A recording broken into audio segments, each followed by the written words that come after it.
So you've just come out of surgery having your prostate removed. That's a prostatectomy. And now what? Well, today I'm going to tell you all about recovery, what'll happen in the first couple of hours, first couple of days, and first couple of weeks after surgery. And hopefully you'll get some tips and pointers that will make this experience a lot easier for you. Let's get started. So here I am at a hotel in Knoxville, Tennessee. I'm just about finished my 7th of 8 weeks of radiation for a recurrence of prostate cancer, and I'm just comfortable on a sofa here, and thought it would be a good idea to talk about surgery and what happens immediately afterwards. What I'm trying to do with my podcast series is bring up different elements of the whole experience of prostate cancer, from early diagnosis to getting ready for surgery, the surgery itself, and then what happens right afterwards. So this particular episode is really going to focus on what happens when you wake up after having your prostate removed, and what happens next, and what do you prepare for, and what do you have to know and need to know. I went through some of this in my original video series, which I published in 2015, but I just thought maybe it'd be good to have an episode just on what happens after surgery. So here we are. I should also, in the next 2 weeks, be back in my home studio, which has better camera and sound. But for now, it's me and my MacBook and a sofa and good old Diet Coke, right? Okay. So let's talk about the recovery from surgery. When you have your surgery, and I'm speaking mostly of robotic surgery, Da Vinci robotic surgery. I'm imagining if you had laparoscopic surgery, which is a more manual method of removing the prostate, the recovery would be similar, but I guess it will be. But anyway, when you go in for surgery and they knock you out, if you've ever had surgery, you know, it takes a few seconds and then boom, you're out and you're gone. So what seems like just seconds later, you open your eyes, you're in this recovery room. Sometimes there are people around you that are also recovering from surgery, but you kind of wake up, and if you have people with you, they probably be in there with you when you wake up, and you sort of look around, and all the anesthetic is starting to wear off. You're a little groggy, a little dopey, but for the most part, you just sort of you perk up and you're awake. You don't feel anything. You really don't have a sense that anything has happened, because you really, well, you know, I think you have a lot of stuff in your system that will not give you the sense that anything has happened, but you're there, and you'll notice that out of the side of the bed under the sheet, there is the tube of a catheter. And I've mentioned this before, but the catheter for me was the biggest fear about going into surgery. The good thing is they insert the catheter while you're under, so you know, for whatever it's worth, you don't have to be witness to it initially going in, but it is there when you wake up, and at that moment, it's just something that's there. I didn't want to look at the part of the catheter that was inserted in my penis right there and then. I was still a little afraid of it. I didn't know what to expect, and I think I worked myself up a lot for no reason at all. Because at the end of the day, when you do wake up and the catheter is there, you really don't feel anything. The good part of having a catheter is that if you have to go to the bathroom, you don't have to get up. It's a lazy man's way of urinating. So as your bladder needs to empty urine, it just goes out the tube and into a bag that's down there on the side of the bed. And for the whole time you're in the hospital, there are people changing your bags, etc. So anyway, it's there. It wasn't until the second day that I actually looked to see it inserted, and it was just, you know, it's not shocking, but it's not a very natural thing to have. But so you're going to be in recovery for a couple of hours. And if you have family with you, they're allowed in the recovery room with you, and they'll sit with you and talk with you. And then at some point, they're going to take you to a hospital room. Back in 2015, when I had my surgeon was Dr. David Samadi, and at that time he was operating out of the Lenox Hill Hospital, which is in the Upper East Side of New York. Very famous, very classic hospital.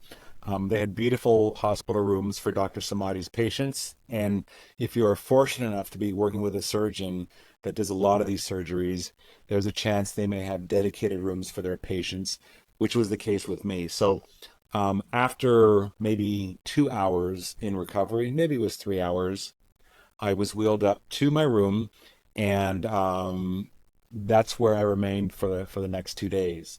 So my surgery was done very early in the morning. I think it was like 7 a.m. I was in where surgery was about an hour, hour and a half, if I recall. But I think by the time I got up to my room, it was about noon.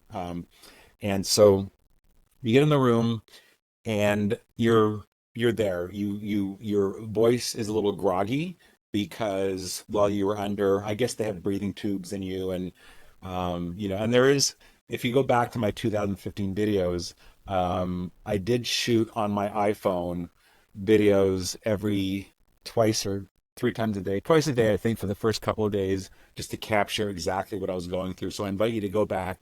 There is a video where the thumbnail shows me in a hospital gown lying in the back of a bed, and I wanted to capture my thoughts at the moment, but my voice was hoarse. There wasn't really any pain to speak of. And, the deed was done, the prostate was gone, and I was then in my mind celebrating the fact that at the time, potentially the cancer was also removed with it. And that, for the most part, is what happened. Um, so when you, let me back up a little bit then. So when you're in surgery, assuming they're using a Da Vinci robot, they will make 4 to 6 small incisions in your front area, and these rods go in, and each rod contains a mechanism that helps for the micro, very kind of small surgery. One's a scissors, one's sort of a little clamp. But anyway, these prongs are in your body. They're moving some organs around to kind of accommodate them so they don't harpoon them on the way in. But the bottom line is, when your prostate is removed and your urethra is attached to your bladder, your body is under severe stress and trauma. And what your brain does essentially is your brain sends a signal throughout the body to just put everything on standby while it can figure out what's going on. The brain doesn't know you're having a prostate removed, but your brain knows that your internal organs are going through trauma. So one thing that happens at that time is your bowel function goes dormant. And I believe your urinary function goes dormant as well. But you will have fasted before surgery. There's no food in your system. But the bottom line is, when you are then in recovery or back in your room, you have to at some point get the systems working again, and that's done very slow and very methodically. So how does that work? So we're at the point now, your day of surgery, maybe you're 12 hours later, 18 hours later. You're not going to be given solid food to eat, but for nutrients, you get liquid food. You get soup broth. You probably will get some type of iced lemon ice, like a sorbet, um, water, coffee, these sorts of things, but no solid food. And I'm not sure why that is. It's probably because the bowel system is not woken up yet. So if you take solid food, it will then, the body maybe won't process it properly. But what does happen at some point is that they will wait for you to pass gas. And once you've passed gas, that is the signal that your brain has, well, if your body passes gas, your brain then has started to get things functioning again. So until you can pass gas, and for some people it's a day. For me, I think it was 2 days. You're going to be eating liquid food, not solid food, and then you can start eating solid food again. So that's just kind of the sort of the diet part of it. But getting back to how you feel and what that first day or the first 2 days look like is, they want you the same day of surgery. So you've come out, you're in your room, that very same day of surgery, they're going to get you up on your feet, and they're going to make you do some walking in the hallway. And this is all part of getting the body back kind of restarted again. So they stand you up. You can't get up on your own. You feel a lot of soreness in your belly area. It's nothing horrible, but you feel it. But they will stand you up. They will take the little bag, your little urine bag. They will attach it to one of these. It's the same. It's like the type of thing that they put an IV on one of those rolling sticks, but they put the urine bag there. They put your hand on the stick, and they walk with you up and down the hall. And you'll do this probably every couple of hours for the whole time that you're awake. So that day you'll do it a few times, and it's surprisingly not difficult to do. The kind of a funny assistance for the whole time you're in the hospital. Also, when you're lying in bed, they should, to prevent blood clots in your legs, they should there's sort of like a machine that your CADs go into, sort of like two U-shaped things that have balloons in them. And then while you're lying there, these will inflate and uninflate just to kind of get things moving along. So the whole first day and that first night, you're just sort of in reactivation mode. Now you are on painkillers, and for me, they gave me Percocet, which I think it's an oxy, I think it's oxycodone with Tylenol, something like that. Yeah, that's exactly what it is, and it's lovely. I can see how people get addicted to it because it's a wonderful, wonderful medication. But I'm the kind of guy, I don't like to take aspirins for headaches, so I took the Percocet for the first 2 days because I really didn't want to be faced with pain, which isn't really there. It's just a lot of soreness. But in any case, they do have you are hooked up to an IV also the whole time. And what I forgot to mention is when they take your pee bag and put it on that IV thing, there is an IV there.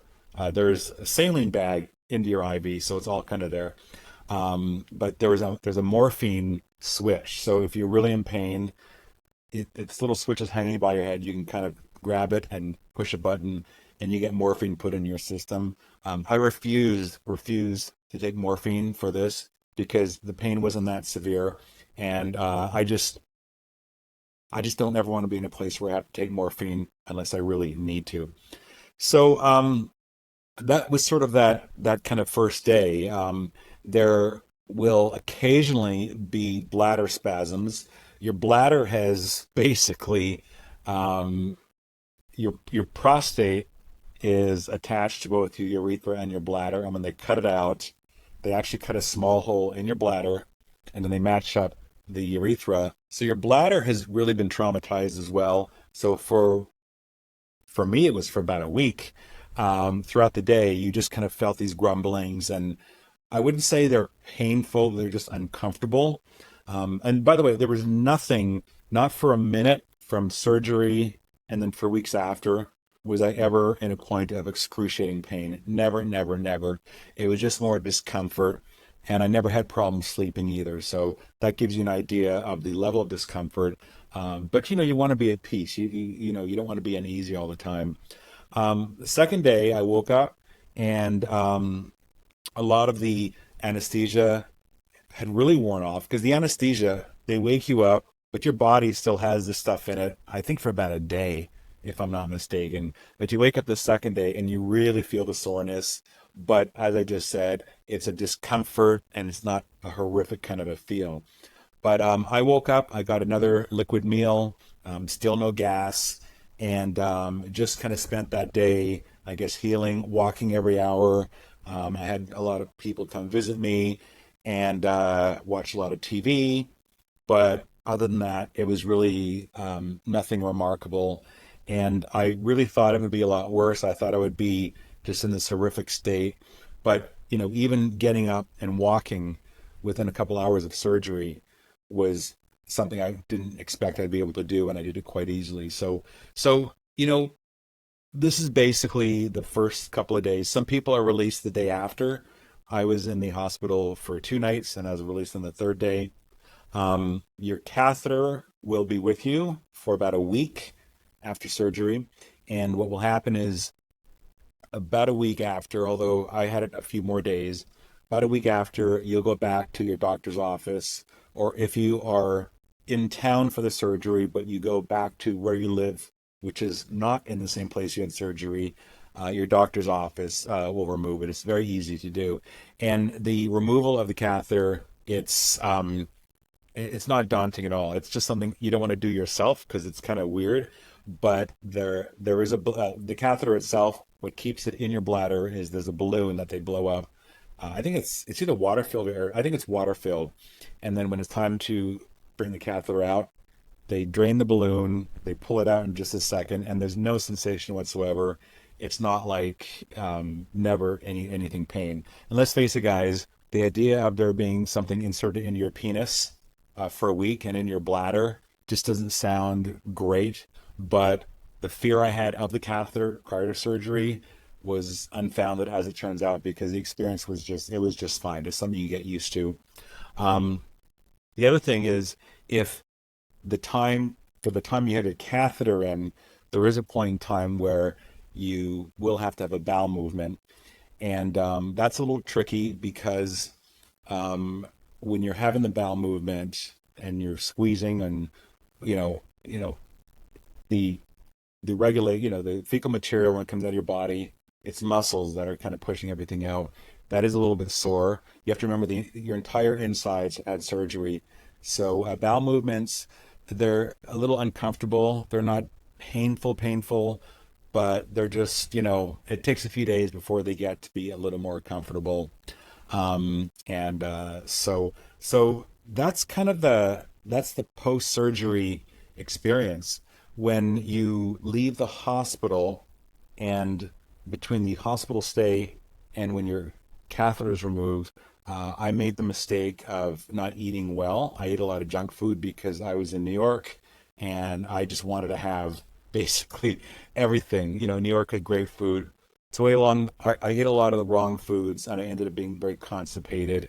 And when it was time for my catheter to come out, they want you to have had a bowel movement before the catheter comes out, and I didn't.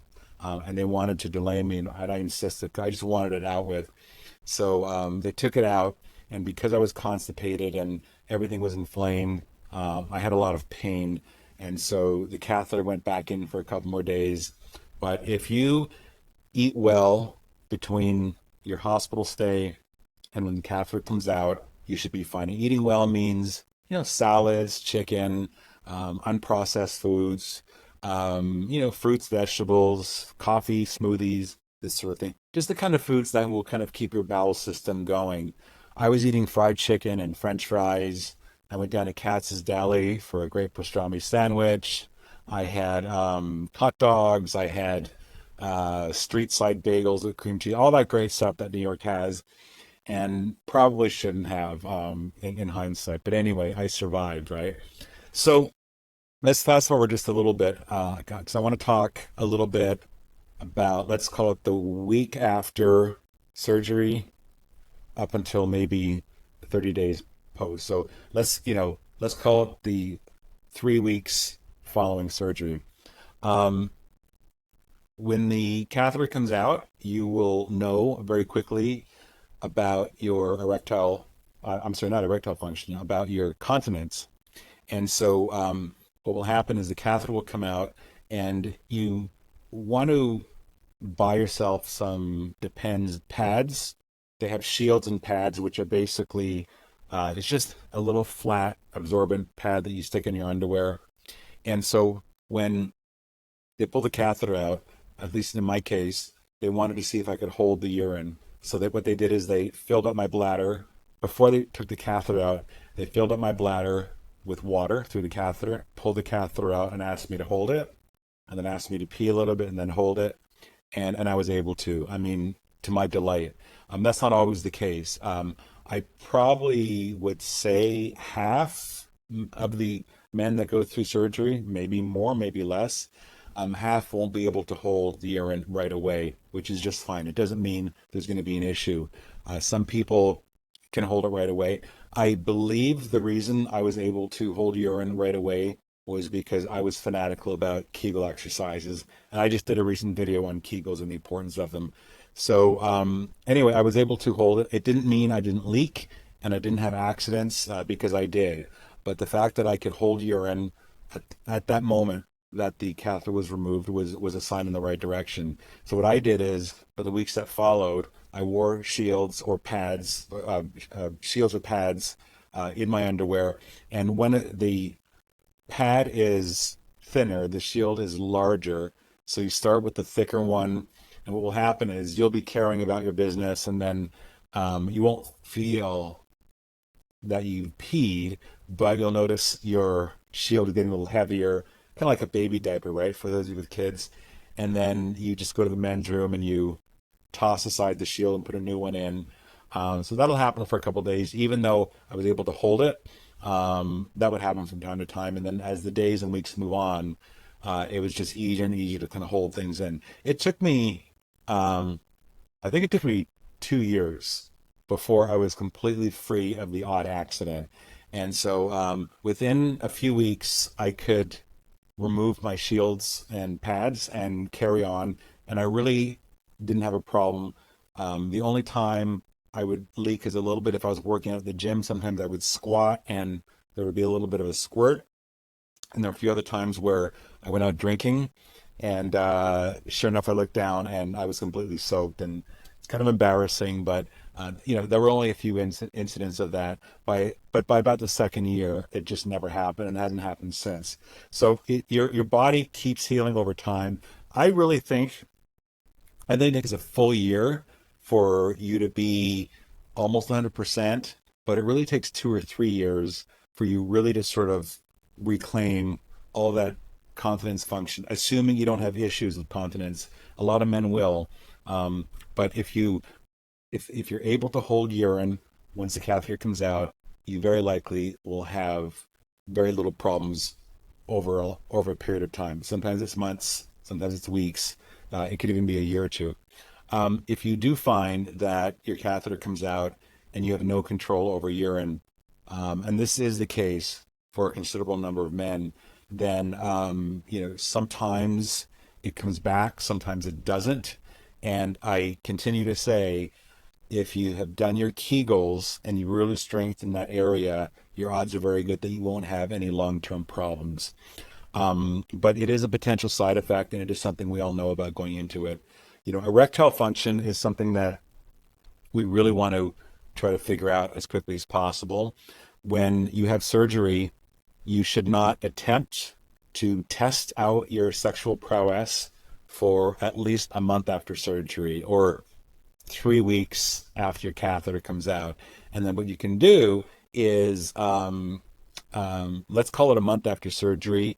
If you want to try and see if there's anything going on down there, I would recommend probably masturbation, simply because you don't want the anxiety of having to perform, because you're not only trying to perform with your partner, you're trying to make sure that things are working, and you really want to get very sexually charged as much as possible. So with no distractions, you should give it a go and see what happens. For me, 3 weeks, 4 weeks after surgery, roughly 3 weeks after my catheter came out, I did try. I was not able to get an erection, but I was able to get stimulated and have an orgasm. And so that was one very, very promising after effect, is the fact that I could still at least have an orgasm, maybe not an erection at the point in time. But I did try a test with Viagra just to see if Viagra worked, and it did. So I at least knew something was happening there, but I couldn't do it on my own for a few weeks. But to my delight, as the weeks went by, I was able to get more and more of an erection. And the secret there, and I don't know how scientific this is, but you have to go at it constantly, 3 to 5 times a week. Really try to get yourself excited with a partner, with masturbation, as much as you can. The more you try to engage in sexual or pleasurable function, your brain will then start to reconnect things. And as long as the nerves haven't been damaged in surgery, which is something that happens in some cases, then you should be able to get erectile function back sooner than later. And even if there's ongoing problems, there are different methods. A lot of men like the injection. There's an injection that seems to work very well. For others, Viagra works well. And, above and beyond that, it's just each of us are going to have a different experience. I mentioned nerves. So when you are interviewing your surgeon, you want to always ask them about their technique for removing your prostate. What the surgeons will try to do as best as they can is to leave the nerves intact. So your prostate is, think of it like an orange, and the orange peel are the nerve bundles that surround the prostate. So the easy and fast way to remove your prostate is to just cut through the nerves and pull the prostate out. And there's a great tendency for the nerves to be damaged. And these are the nerves that will give you an erection. So if they're damaged, erectile function becomes problematic. You always want to ask your surgeon about their nerve sparing technique. And one technique, which is what my surgeon, Dr. Samadi, did, is rather than slice through them and peel them apart, he has a method of coming at the prostate from the side and kind of plucking it out, leaving the nerves intact. And I'm living proof, as are many of his patients, that his technique works, because a lot of us retained erectile function, and very quickly. But the two side effects we're mostly concerned with are erectile function and incontinence. But so anyway, there's a lot more I could always talk about. This has kind of been not dragging on for a little bit, but I could talk forever, as you can see. So if you are about to go through surgery, or you've just come out of surgery, the recovery, it's not horrific. And every step of the way, from the surgery to the recovery, these were all things that I thought I would have a very bad experience with. And I think I did as best as I could. I think I'm very lucky, very blessed, because my outcome was quite good. I was 51 years old at the time. So when you're a little bit younger, I think your body has the ability to recover more quickly. I kept myself very physically in shape. My last video, I talked about the training regimen that I had and the diet that I had leading up to surgery. Although after surgery, my diet was out the window, because I just wanted to eat all kinds of crap, and then the Kegel exercises. So if you're on the other side of surgery, welcome to this side. Welcome to this new world. I do wish you the best. If you have specific questions about what you're going through and you've just had surgery, just post them in the comments or send me a direct message, and I'll try to answer them as best I can.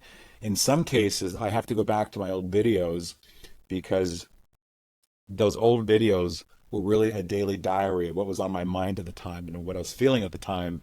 So over the 9 years since, some of those memories disappear, which is actually a good thing. It's a good thing that 9 years later, my memories of those fears, they're still there a little bit, but life really got back to normal, so I don't think about it a lot. Your sexual function is never exactly the same as it was, but it's adequate enough. It's enough for pleasure, and it's enough to sort of keep you happy. It's nothing that, it's nothing that's going to dramatically change. With that being said, I do always understand and recognize that there are some of you that may have difficulties with both erectile and incontinence, and sometimes they're very difficult to resolve, if not unresolvable. And that's a whole other topic, because there's the mindset.